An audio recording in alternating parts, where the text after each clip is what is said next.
yes, referred to as Disease X, is spreading in the Democratic Republic of Congo. Congo's health authorities issued the alert saying the government is on maximum alert over a mystery flu-like disease that in recent weeks killed dozens of people. All right, guys, buckle up because we're diving into a medical mystery that's straight out of a thriller movie. And I hope you have a change of underwear ready because this is ugly. Since January 2025, a mysterious illness has torn through 2 villages in the Democratic Republic of Congo. Over 1,300 cases have been reported with more than 50 deaths. And here's the kicker. No one knows exactly what's causing it. Oh boy, sounds good. Deaths from unknown disease have emerged, resulting in hundreds of cases and dozens of deaths. Those outbreaks, which have seen cases rise rapidly within days, pose a significant public health threat. So, what does this have to do with you?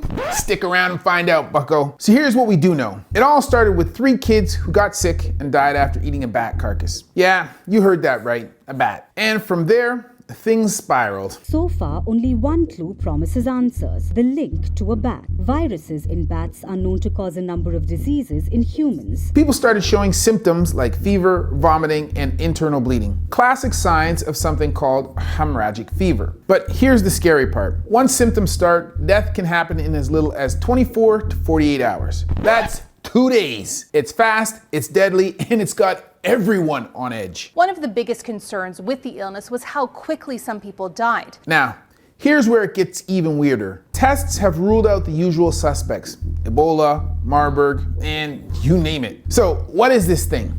No one knows yet. The World Health Organization, or the WHO, is throwing everything they've got at this. Malaria, food poisoning, typhoid, meningitis, you name it, they're checking it. They may have even tried ivermectin, but so far, nothing is working. And with the villages being so remote and the healthcare system stretched thin, figuring this out is no easy task. Right now, samples are being analyzed and health teams are racing to solve it. But this is just a stark reminder of how vulnerable we can be to the unknown. So what's next? I'm going to show you how to think like a surgeon. In this video, we're going to break it all down. Symptoms, treatment methods being used right now, and prevention efforts rolling out in the Congo. Plus, we'll tackle the big question. What does this mean for the rest of the world? And will the US's withdrawal from the World Health Organization affect global health? It's a lot to unpack, so let's get into it. You don't know where the next pandemic's going to arise, whether it's in a remote place or whether it's in a very big urban setting. We don't know. All right, let's start by diving deeper into the symptoms, which reportedly about 80% of patients share. We're talking a brutal combination of fever, vomiting, diarrhea, headaches, body aches, and weakness. Some also report chills, a stiff neck, and even a cough or runny nose. So it can look a lot like the flu at first. But here's where it gets scary. In severe cases, there's internal bleeding, blood in the vomit, stool, and even nosebleeds. Basically, if you have a hole, blood is leaking out of it. And once symptoms start, things go downhill fast. 2 days, remember? The children who died from the illness bled from their nose and vomited blood. Now, these symptoms, especially the bleeding, immediately made health officials think of something called hemorrhagic fevers. It begins by attacking the immune system's cells and neutralizing its responses, allowing the virus to proliferate. And as the virus spreads, it invades the lymph nodes and vital organs, causing them to lose function. The mounting cell deaths trigger an immune system overload, known as a cytokine storm, an explosion of immune responses that damages blood vessels. Hemorrhagic fevers are a group of severe illnesses caused by specific families of viruses: Arenoviridae, Filoviridae, Flaviviridae, Hantavirinae, and Rhabdoviridae, that basically wreak havoc on the body's blood system. They damage your blood vessels and mess with your blood's ability to clot, which can lead to bleeding inside and out. Think of it like this. Your blood vessels are like pipes, and these viruses punch holes in them while also turning off your body's ability to patch things up. Uh-oh. Sounds bad. It is. Recently, Gene Hackman's wife, Betsy Arakawa, died of a mouse-borne hemorrhagic fever, hantavirus, in New Mexico. They say that the symptoms are that of a hemorrhagic fever. This is commonly linked to deadly viruses such as Ebola, dengue, Marburg, and yellow fever. A few of these viruses may sound familiar.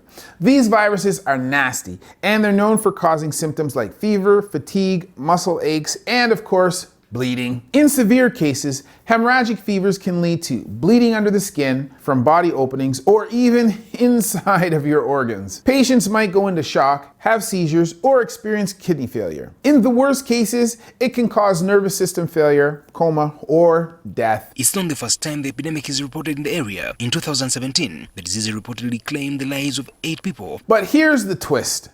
Tests have ruled out all the usual suspects. This isn't Ebola, Marburg, or any other known virus in that family. Similar symptoms, but yet we're dealing with something entirely new, or at least something we haven't identified yet. And that's what makes this outbreak so concerning. Zombie apocalypse, anyone? This illness can go from mild flu-like symptoms to severe complications fast. The speed and severity depend on the virus and the person's health. And when it comes to mortality rates, these diseases can be brutal. Ebola, for example, has had fatality rates ranging from 25 to as high as 90% in some outbreaks, though recent FDA-approved treatments like Ibanga and Imazeb have brought that down to around 35%. Marburg virus is just as deadly, with an average fatality rate of 50%. Crimean Congo hemorrhagic fever isn't far behind at 40%, while Lassa fever has a lower overall fatality rate of about 1 to 2%, though it's higher for hospitalized patients. The relatives of the 60-year-old told NTV that he was isolated at Nakaseke Hospital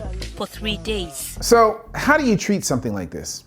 Right now, treatment is mostly supportive. That means doctors focus on managing symptoms, keeping patients hydrated, balancing electrolytes, and managing symptoms like fever with medications like paracetamol or acetaminophen, that is to say, Tylenol for the non-medical sort. For patients at risk of stomach bleeding, medications that reduce stomach acid, called proton pump inhibitors, can help. In severe cases, blood transfusions are needed. And for viruses like Lassa fever, antiviral drugs like ribavirin can be a game changer if given early. Je savais que c'était dangereux. Et je savais probablement que c'était une fièvre hémorragique. Mais laquelle des fièvres hémorragiques, je ne pouvais le dire. For some hemorrhagic fevers like Ebola, there are, like I said, specific treatments. But for this mystery illness, nothing yet. That's why prevention is so critical. There's no known cure for viral hemorrhagic fevers, though there are treatment regimens and vaccines available for some. Since there is yet to be a vaccine for this mystery illness, we need to focus our efforts on other prevention methods. And to do so, we need to understand how viruses like these spread. Remember how it started with these kids who ate a bat carcass? That's a big clue pointing to zoonotic illnesses. Illnesses that jump from animals to humans, like rabies. And while rabies may seem rare, zoonotic diseases are actually way more common than you might think. In fact, over 60% of known infectious diseases in humans are zoonotic, and 75% of new emerging diseases come from animals. The WHO has warned that outbreaks linked to wildlife consumption are on the rise, with such incidents in Africa increasing by over 60% in the last decade. Here's the thing. Zoonotic diseases and hemorrhagic fevers aren't separate categories. Hemorrhagic fevers are actually a subsection of zoonotic disease. Zoonotic diseases, specifically, spread with direct contact with infected animal or contaminated meat, particularly if it's raw. Even breathing in contaminated particles from animal droppings or urine can be a route to infection for some viruses. Others are spread by insects like mosquitoes or ticks. And the pathogens behind them, they can be bacteria, parasites, or viruses, as with the case of viral hemorrhagic fevers. But this is not a new problem. Humans have always caught diseases from animals. For instance, the HIV/AIDS crisis of the 1980s originated from great apes. The avian flu pandemic of the early 2000s came from birds. In 2009, pigs gave us the swine flu pandemic. But how does a pathogen make the jump from animals to humans? It's a process called zoonotic spillover, and it's not as simple as it sounds. The pathogen has to overcome a lot of barriers, like surviving outside the animal host, adapting to human cells, and evading our immune system. And sometimes domesticated animals act as a bridge, helping the pathogen move from wild animals to humans. Now, although humans can rarely cause an animal to become sick, there are some diseases that pets can give people, especially to those with a weakened immune system. Preventing zoonotic disease is all about reducing the risk of spillover. That means better hygiene, safe food handling, controlling bug populations, and using protective gear when working with animals. Still, even with these precautions, the risk of spillover has been growing in recent years. thanks to environmental shifts. Mostly thanks to deforestation, climate change, and habitat decline. These problems are forcing humans and animals into close contact. Just think of Lyme disease, for example, with an ever-increasing range of spread. It's a reminder of how closely connected we are to the animal world and how vulnerable we can be when pathogens make the jump. Understanding zoonotic diseases isn't just about solving this outbreak, it's about preparing for the next one. When it comes to devastating diseases jumping between species, everything is good until it's not. Any virus can quickly become one of the most defining threats to humanity. So the world can only hope that the mystery virus in the DRC is not that. Once the zoonotic disease has reached humans, it can continue to spread amongst each other. For example, through person-to-person contact, via blood, body fluids, or close contact, especially when someone is really ill and symptomatic. Environmental exposure, like touching contaminated objects or surfaces, is another big risk. That's why hygiene and proper sanitation are absolutely crucial in outbreak zones, especially in healthcare settings where risks like needle stick injuries and other infection hotspots can spread these viruses really fast. We walk into these health facilities and we see unhygienic conditions and we know diseases are going to be spread. Once a person is infected, the incubation period for a hemorrhagic disease, aka the time between exposure to the virus and the onset of symptoms, can range anywhere from 2 to 21 days, depending on the pathogen or illness-producing virus. But here's something you might not know.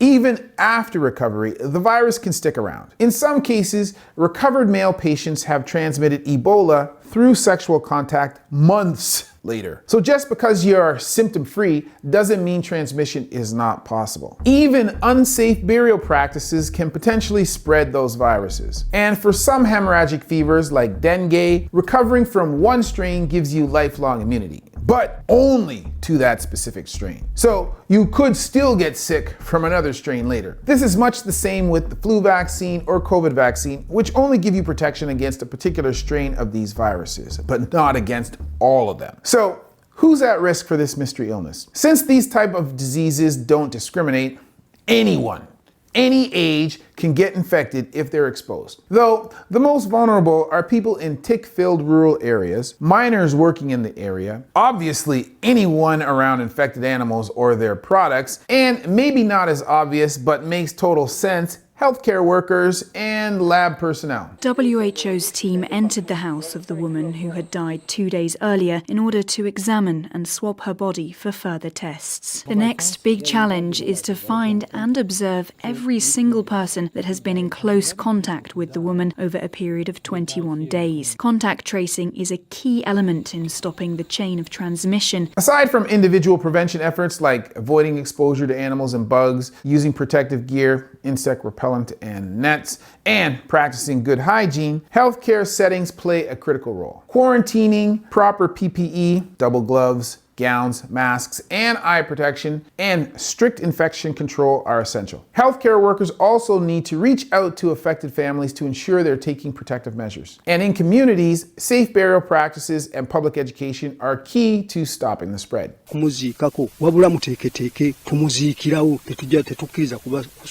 While there's no universal cure or vaccine for all hemorrhagic fevers, we've made huge strides. Vaccines and treatments have turned what was once a death sentence into something we can manage. And while the Congo mystery illness currently has a lower fatality rate than, say, Ebola, less than 10% so far, it's still a serious threat because of how fast it progresses, making it hard to treat and contain. You see a disease moving through a community, almost like through a social network. That creates a very, very complicated transmission dynamic within it, and it's very, very hard to track that. So just to review what we know about the Congo mystery illness so far. As of February 2025, there have been 1,318 reported cases and 53 deaths. The outbreak started a month prior in the town of Boloko after 3 children ate a bat and died within 48 hours, like most deaths from this illness. And it's not isolated to Boloko. There are actually 2 main clusters of villages displaying symptoms, both of which are extremely remote. And then we have another cluster of cases in another village called Mopamate village. And as I said, it could be completely different things because they may not be epidemiologically linked because the geography is so difficult. However,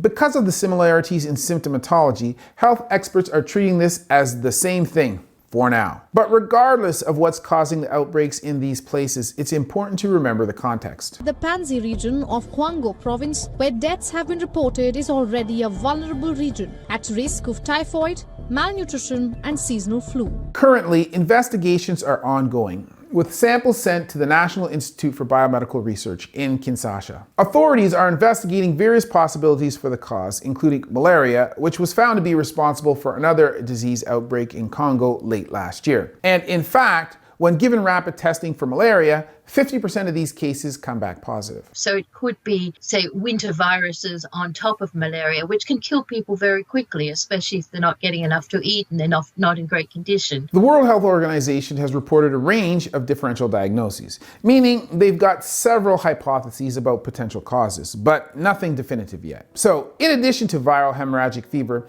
they have also considered typhoid fever, chemical poisoning through food or water supply, and bacterial meningitis, with the last two being the WHO's most recent leads. Teams from the Africa CDC, the World Health Organization, and Congo's Ministry of Health are on the ground. But challenges like the remoteness of these locations and poor infrastructure are making it tough to contain. The WHO says the regions lack robust healthcare services, and the distance from urban centers has delayed testing. Remote areas in Congo with a limited laboratory capacities, with limited surveillance capacities. Here's where things get even more complicated.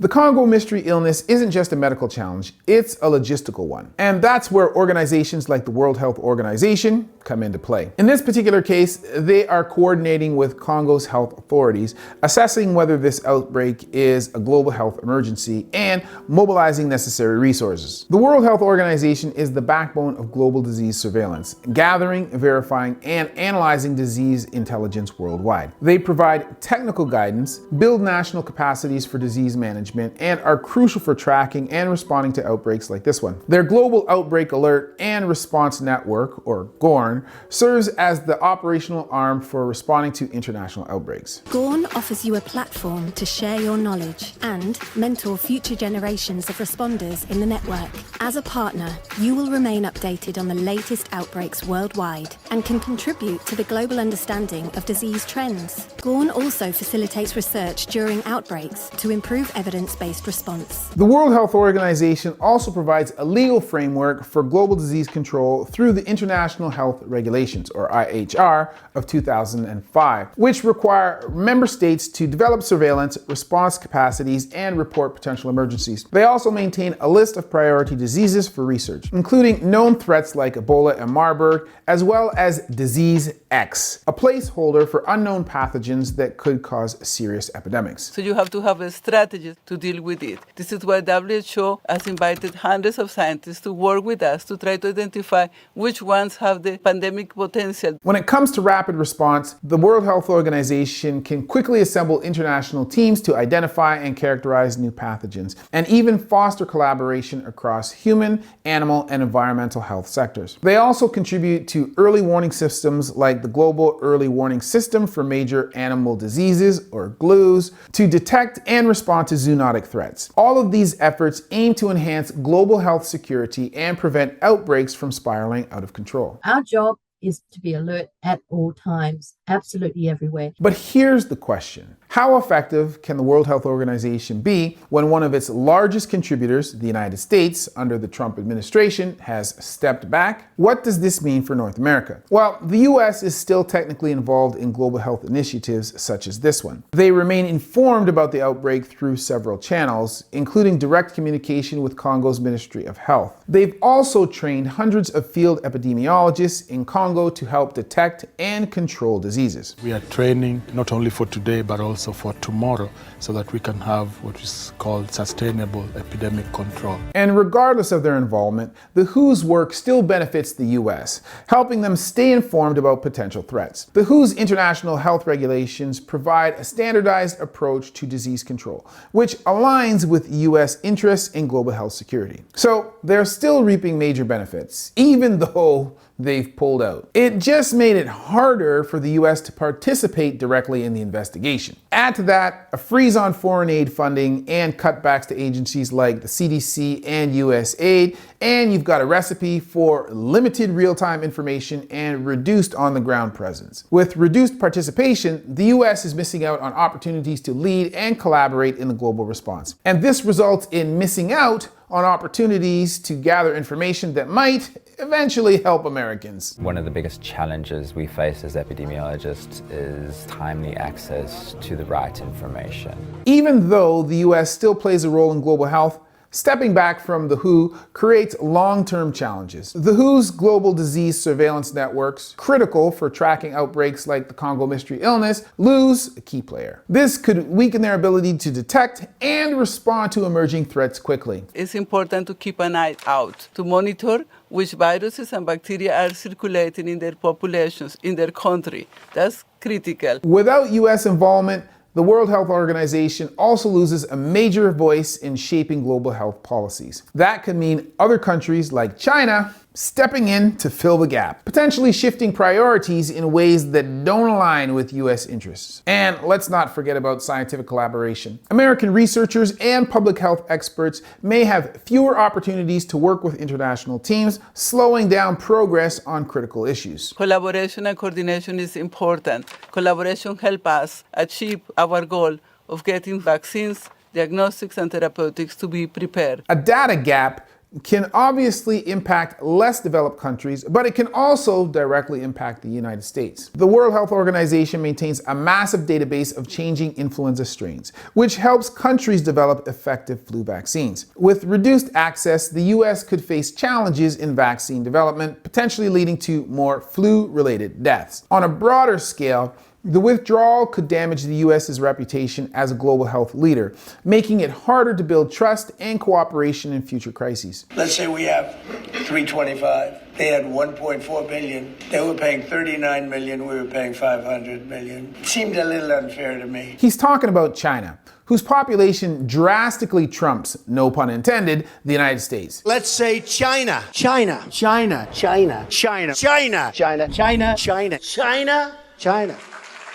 And while that does seem a bit disproportionate, if those are the real numbers, the reality is that the World Health Organization's programs in low-income countries providing essential health services and fighting diseases like malaria and tuberculosis could suffer without US funding. This not only impacts vulnerable populations, but also indirectly affects the United States' interests, as unchecked outbreaks in one part of the world can quickly become global threats. This is going to make America decidedly less safe, less secure, and it's hard for me to think of any national advantage that we get. I only see us alone and isolated, not stronger. In short, the US withdrawal from the World Health Organization creates a ripple effect. Less global health security, diminished US influence, and missed opportunities for collaboration. And in a world where disease doesn't give a damn about borders or political affiliation, that's a risk we can't afford to take. When it comes to health initiatives like this, they only work if we work together.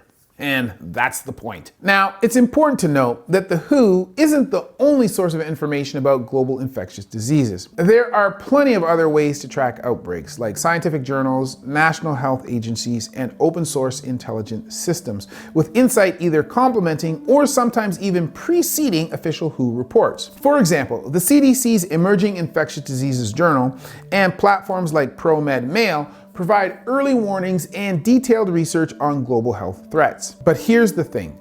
The WHO isn't just about information, it's about coordination. The idea is we cannot do everything on our own, so we have to gather people and institutions doing different things. It brings countries, researchers, and health organizations together to respond to outbreaks quickly and effectively. Without that central hub, the global response to diseases like the Congo mystery illness becomes fragmented and less efficient. So while there are other ways to get information, the WHO's role in connecting the dots and leading the charge is irreplaceable. But no matter what's happening on the political or institutional level, the most important thing is what you can do to stay safe. Whether you're living in an area affected by the Congo mystery illness or traveling to and from it. In today's interconnected world, a disease can be transported to any major city in as little as 36 hours. Modern travel makes it easier than ever for diseases to spread across the globe. A single infected person on a plane can introduce a pathogen to a new region in just 1 to 2 days. COVID and Zika spread through airline travel, and diseases like cholera have spread through ships. Even the transportation of animals can spread zoonotic pathogens. With rising numbers of international tourists, migrants, and global shipping, the risk of disease spread is higher than ever. Plus, depending on the disease and its incubation period, you may be completely unaware you're a carrier. You feel well, you look well, you travel well, you're undetectable, and when you travel, and while traveling or when you get home, you might inadvertently spread the virus or that you've been infected with. That's why it's so important to take precautions. So if you're traveling, here's what you can do. Avoid affected areas, practice good hygiene, use insect protection, be cautious around animals, and stay informed through trusted sources like the CDC or the WHO. And don't forget to support vaccination efforts for well-studied diseases if available. That if somebody's going to travel, particularly to developing parts of the world, they should visit a travel clinic first. For people living in the affected areas, the risks are even higher, so it's crucial to take initiative for your own safety. Avoid handling sick or dead animals, practice food safety for cooking meat thoroughly, seek medical attention immediately if symptoms arise, and follow health guidelines, like wearing masks or isolating if needed. Finally, remember, diseases don't respect borders. Whether you're traveling or staying close to home, staying informed and taking precautions can make a huge difference. For those in affected areas, early action and community support are key to staying safe. Let me repeat, health initiatives work if we work together. And we've overcome many potential health crises in the past because of that. But this mystery illness is a reminder that new diseases can still emerge, and we need to be prepared to face them. What happens in one part of the world can ripple across the globe. So global cooperation isn't just important, it's essential. So what do you think? Is there anything to worry about? Or do you think that North America is well positioned to withstand the next zombie apocalypse? Thanks for joining me in this discussion about the Congo mystery illness. If you found this video informative, don't forget to like, subscribe, and hit the notification bell for more content on health, human anatomy, and injury prevention. If you think that this message is worthwhile, consider sharing the video as well. We're working towards a goal of 1 million subs, and we would love to have you with us when we get there. Don't forget to follow my gym, Huber 2.0 Fitness, for free right here on YouTube, where we post content that helps you move better and prevent injury. Or its sister channel, Human at Home, where we show you how to be healthy in the space where you live. Otherwise, as always, that's been a word from Dr. Chris, not your everyday ortho, where we see one, do one, teach one.